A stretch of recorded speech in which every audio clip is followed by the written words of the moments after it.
á síðustu sekúndunar? Mér finnst það hrikalega, sérstaklega þegar mér fannst Tindavilla bara vera alls ekki vilja. Þannig að það var mjög óþægilegt. Maður langar alltaf að vera með vellinum en þetta er bara hluti af þessu. Maður er ekki sammála en bara svona er þetta. Fyrir stuðningsmenn körfuboltans, var þetta ekki bara nauðsynlegt? Njarðvík geti komið þarna? Það má vel vera einhver aldrei það. Ég er ekkert stuðningsmaður körfubolta. Gæti ekki meira saman mann. Ég var að vonast til að myndi vinna þetta. Fengum gullin tækifæri til að klára þetta.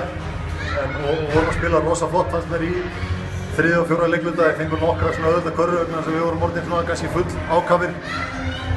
En bara svona er þetta. Þetta var klaufagangur þarna í vörninni. Við einhvern veginn gleymdum, ég segi ekki gleymdum, en einhvern veginn snerum okkur frá Stefán á lokasekúndunum að Hjörtur var eitthvað að fömbla boltanum og bara frábært skot í honum. Hvað svona vantaði upp á hjá okkur í kvöld sem að var í síðasta leik?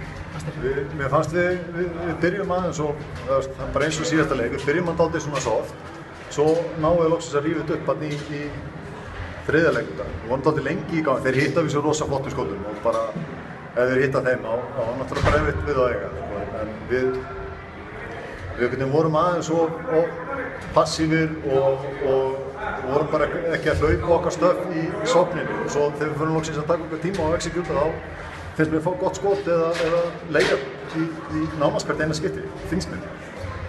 Þið virðist vera mjög tilbúnir í þetta, þið virðist sterkja leikin Njarðvík og vel, þið eru vel undirbúnir í þeim við.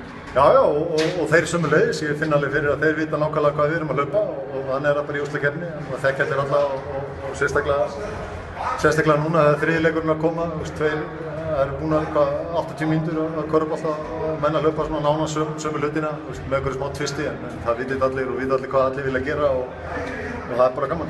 Snýst þetta þá kannski svona skút eins og Bóma var að setja núna í lokin? Já, þetta snýst aðal að hraða lausnir og vera sniðugur að lesa hvernig þeir ætla að spila okkur. Ætla að spila okkur svona að finna einhverja leið þarna eða bara finna lausnir á úti að það er alltaf hægt að opna einhverja varnir og það er alltaf einhver líkill að vörnina. Það snýst kannski meir það held ég. En auðvitað náttúrulega ef þeir hitta svona skotum, sem við fyrirháleikum, við erum þeir hitta mörgum bara mjög erfiðum skotum. Og ég er rosalega ánægður að við einhvern veginn létum það ekki brjóta okkur.